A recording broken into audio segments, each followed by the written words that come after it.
Science house पर आयकर विभाग का छापा। आज मध्य प्रदेश में बहुत बड़ी कार्रवाई हुई है जो अभी भी चल रही है। मंगलवार को दिन की शुरुआत आयकर विभाग की बड़ी कार्रवाई के साथ हुई। आयकर विभाग ने भोपाल, इंदौर और मुंबई जैसे शहरों में 30 से ज्यादा ठिकानों पर छापे मारे, जिसमें सबसे बड़ी कार्रवाई हुई भोपाल के साइंस हाउस ग्रुप के ऊपर। क्या है पूरा मामला और साइंस हाउस कौन सी वित्तीय अनियमितता कर रहा था जिसके लिए कार्रवाई हुई है, सब कुछ आपको विस्तार से बता देता हूं। पूरी खबर देखिए। मंगलवार को सुबह करीब 5 बजे आयकर विभाग की बड़ी टीम राजधानी भोपाल के साइंस हाउस पहुंची। टीम ने साइंस हाउस के संचालक जितेंद्र तिवारी और उनके सहयोगी Rajesh Gupta, software engineer Rohit Gupta, consultant Dinesh Barolia और शिखर राजौरिया से पूछताछ भी। सूत्रों की माने तो इस कार्रवाई में आकर आयकर विभाग को बड़ी संख्या में ऐसे दस्तावेज मिले हैं जो टैक्स चोरी की तरफ इशारा करते हैं। आयकर विभाग ने साइंस हाउस ग्रुप के हेड ऑफिस सहित कई ठिकानों पर छापेमारी की। भोपाल में आयकर विभाग ने मुख्य तौर पर गौतम नगर में साइंस हाउस के हेड ऑफिस और लाल घाटी में राजेश गुप्ता के घर पर कार्रवाई की। सुबह से ही इन दोनों ठिकानों पर आयकर विभाग की बड़ी टीम मौजूद रही। आयकर विभाग के साथ बड़ी संख्या में पुलिस की टीम भी मौजूद रही। सबसे पहले आपको ये बता देता हूं कि साइंस हाउस ग्रुप काम क्या क्या करता है। देखिए, दरअसल साइंस हाउस ग्रुप देश भर में मेडिकल इक्विपमेंट्स की सप्लाई करता है। मतलब जिन उपकरणों की जरूरत डॉक्टर्स और मेडिकल स्टूडेंट्स को होती है, उन उपकरणों की सप्लाई साइंस हाउस ग्रुप करता है। इसके अलावा ये कंपनी देश में डायग्नोस्टिक सर्विस भी देती है और निजी अस्पताल की सेवाएं भी उपलब्ध कराती हैं। कुल मिलाकर ये ग्रुप मेडिकल के क्षेत्र में काम करता है और साइंस हाउस कंपनी में 3 डायरेक्टर हैं, जितेंद्र तिवारी, शैलेंद्र तिवारी और सुनैना तिवारी। भोपाल में जहां जहां आयकर विभाग ने रेड मारी है, वहां से हमारे सहयोगी रंजना दुबे और विवेक पांडे ने रिपोर्ट भेजी। पहले देख लीजिए, फिर आगे बात करें।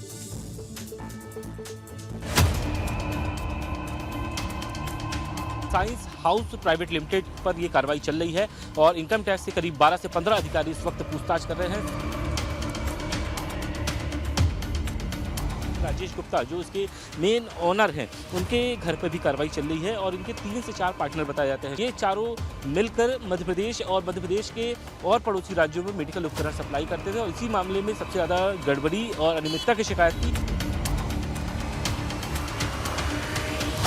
जो घर है वो राजेश गुप्ता का है, जो पूरा जो मेडिकल कारोबार देख रहे थे। विदेशों में भी उनकी फैक्ट्रियां थी और इसीलिए आप देखिए कि काफ़ी जो गड़बड़ियां हैं, अनियमितताएं मिली थी। और इसके बाद यहाँ पर सुबह 7 बजे के वक्त आयकर विभाग के जो अधिकारी हैं वो पहुंचे थे। जारी कहा जा रहा है कि टैक्स चोरी हुई है और ये कहा गया है कि आय से अधिक संपत्ति है। के बगल में ही ठीक आपको इनके भाई का घर है, वहां पर भी टीम मौजूद है और वहां पर भी लगातार जो सर्चिंग है वो जारी लग रहा है कि ये कार्रवाई लंबी चलेगी और उसके बाद जब अधिकारी बाहर निकलेंगे तब ही स्पष्ट तौर पर कहा जा सकता है कि क्या कुछ चीजें जांच के दौरान या छापे के दौरान बरामद की गई हैं।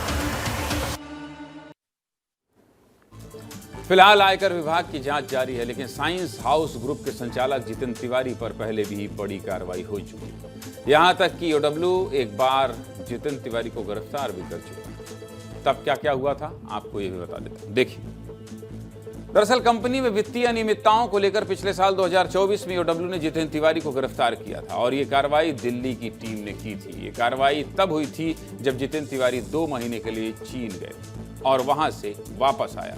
जितेंद्र तिवारी पर आरोप लगा था कि वो मनमानी कीमतों पर दवाओं और मेडिकल उपकरणों की सप्लाई करके राज्य सरकार को करोड़ों की चपत लगा रहा है। जब कार्रवाई हुई थी उस समय जितेंद्र तिवारी और शैलेंद्र तिवारी विदेश में थे और दोनों के खिलाफ लुकआउट नोटिस भी जारी हुई, जिसके बाद जितेंद्र तिवारी दिल्ली वापस आया और दिल्ली एयरपोर्ट पर ही CISF ने उसे गिरफ्तार कर लिया था।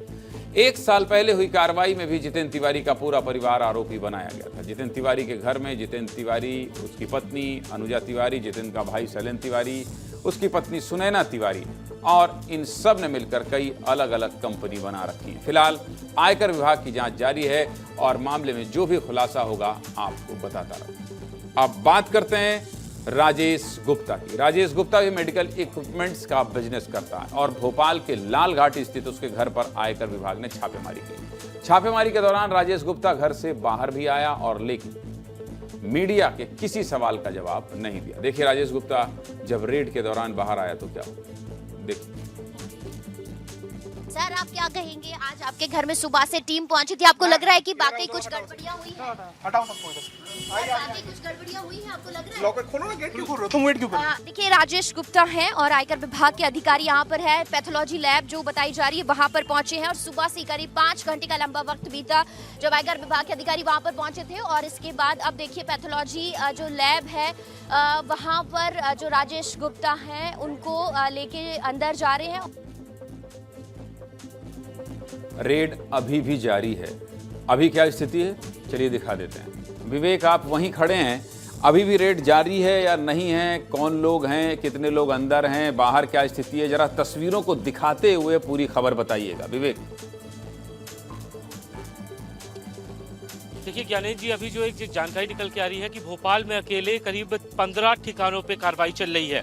15 ठिकाने हैं। शुरुआत में ये जानकारी कि इनकम टैक्स महज 7 से 8 ठिकानों में है, लेकिन अभी जो ऑफिशियल ये कह रहे हैं कि 15 अलग अलग ठिकानों में कार्रवाई चल रही है। इस वक्त मैं साइंस हाउस सेंटर के बाहर हूँ जहाँ पे इनका ऑफिस है और अंदर की तस्वीर दिखाता हूँ कि सीआरपीएफ की टीम मौजूद है और अंदर जो अधिकारी हैं वो फिलहाल इन तमाम ऑफिस के अंदर मौजूद स्टाफ और उनके जो कंप्यूटर हैं उनकी पड़ताल कर रहे हैं और जो दस्तावेज मिल रहे हैं उनकी भी जांच परख कर रहे हैं। और आपको बिल्डिंग के बाहर की तस्वीरें दिखा देता हूं कि देखिए ये पहले फ्लोर और दूसरे फ्लोर पे कार्रवाई चल रही है और अंदर इनकम टैक्स के अधिकारी हैं जो लगातार बात कर रहे हैं और तमाम सारे दस्तावेजों को खंगाल रहे हैं, क्योंकि इस मामले में सबसे बड़ा जो इनपुट है वो एनएचएम की तरफ से मिला था और आय से अधिक संपत्ति के साथ साथ करोड़ रुपए के टैक्स चोरी के मामले में ये ग्रुप सुर्खियों में भी है। एक जो सबसे बड़ी बात है कि भोपाल और मध्य प्रदेश में मेडिकल सप्लाई के साथ साथ इनको 5 साल का टेंडर दिया गया था और ये टेंडर पूरा भी हो चुका है और 1 साल का एक्सटेंशन दिया गया है। और इस बीच 300 करोड़ रुपए के लेन देन के मामले में शिकायत एनएचएम तक पहुंची थी। इस मामले में एनएचएम जांच कर रहा है, लेकिन अभी करीब 12 घंटे से अधिक समय हो चुका है और कार्रवाई चल रही है और माना यह जा रहा है कि 2 से 3 दिनों तक कार्रवाई चलेगी, क्योंकि ये बहुत बड़ा ग्रुप है और मध्य प्रदेश के साथ साथ पड़ोसी राज्य में भी इसका कारोबार फैला हुआ है। और एक जानकारी और जो आ रही है कि 30 अगस्त को बिहार में इनको टेंडर मिला है और बिहार में जो टेंडर मिला है वो काफी ज्यादा इन्होंने बिलो रेट में डाला है और मेडिकल उपकरण और खास तौर पर जो जांच होती है उनके जो किट होते हैं उसकी सप्लाई का टेंडर मिला है। यानी कि मध्य प्रदेश के अलावा दूसरे राज्यों तक इनका पूरा अगर दूसरे राज्य की जानकारी जो आप दे रहे हैं विवेक, ये बहुत महत्वपूर्ण है कि जो कार्रवाई चल रही है सिर्फ कनेक्शन इसका नहीं है बल्कि दूसरे राज्यों में भी ये लगातार काम कर रहे हैं और टेंडर जारी हुआ है, वहां भी गड़बड़ियां हो सकती है। विवेक, इस महत्वपूर्ण जानकारी के लिए आपका बहुत बहुत शुक्रिया।